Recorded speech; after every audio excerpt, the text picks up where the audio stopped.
তো যখন কোন জায়গায় বসলেন, অপ্রয়োজনীয় অনেক কথা হয়ে গেছে, ওঠার আগে বলবেন সুবহানাকা আল্লাহুম্মা ওয়া বিহামদিক আশহাদু আল্লা ইলাহা ইল্লা আনতা আস্তাগফিরুকা ওয়া আতুবু ইলাইক। বাস, আপনার এই বৈঠকে যদি কোনো অপ্রয়োজনীয় কথা হয়ে যায়, আল্লাহ পাক সেটা মাফ করে দেবেন ইনশাআল্লাহ।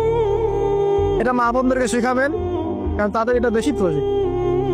যাই হোক, এরপরে আসেন, তারপরে তিনি বলছেন জিদনি ইয়া রাসূলুল্লাহ, আমাকে আরো কিছু ওসিয়ত করুন। তিনি বলছেন ওয়া ইয়াকা কাখরাতিদ দাহিক, খুব ইম্পর্টেন্ট, তোমার উপরে এটা অবধারিত করো যে তুমি বেশি হাসবে না, বেশি বেশি হাসবে না।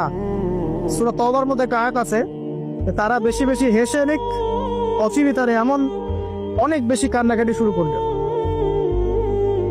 তারা হেসে নিক, অচিরেই তারা অনেক বেশি কান্নাকাটি শুরু করবে। নবী সাল্লাল্লাহু আলাইহি ওয়াসাল্লাম হাদিসে বলেছিলেন, তোমরা যদি জানতে আমি যা জানি, আল্লাহর পক্ষ থেকে আমি যা জানি, তোমরা যদি তা জানতে, তাহলে তোমরা একটা মাঠে একত্রিত হয়ে যেতে, স্ত্রী সহবাসও ছেড়ে দিতে, স্ত্রীকে ছেড়ে দিয়ে একটা মাঠে একত্রিত হয়ে যেতে এবং সিজদায় পড়ে কান্নাকাটি শুরু করতে। তোমরা যদি জানতে আমি যা যা, তোমরা সেটা জানো না।